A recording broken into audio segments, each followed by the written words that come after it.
السلام علیکم ورحمۃ اللہ وبرکاتہ. د ټولو ناول خو شمال صاحب ته په کتاب باندې مبارکي وایم. شمال صاحب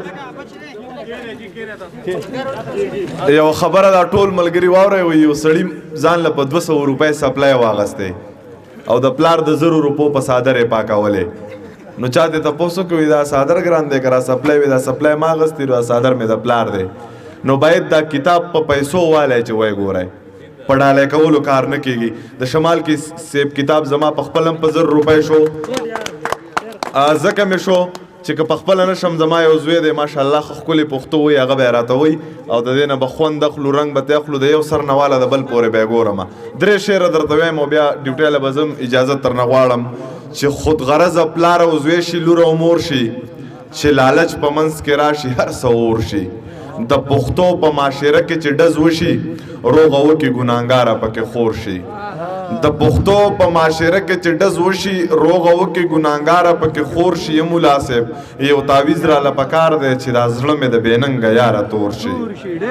یم ملا صاحب یو تعویض راله پکار دی چې دا زړه مې د بېننګه یاره تور شي. په مینت په پردی لور بچي له غواړي بیا یې دښمنه شي چې کله یې انګور شي.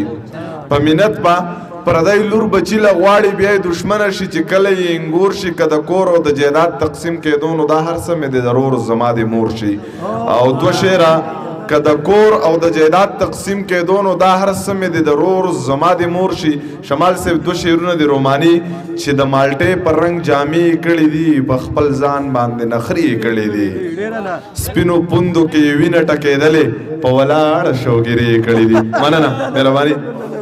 مرګري اوري نه مرګري یو وته وای لکه کتاب دار کې زده نه چې پلار یې راکوي خو نوکري یې پکې شرط ښې دی، که نوکري نه وي مزدوري یې پکې شرط ښې دی. او دا د خان لور د دا جینۍ زمانه پاتې والا پوره 50 تولې کالي پکې شرط ښې دی.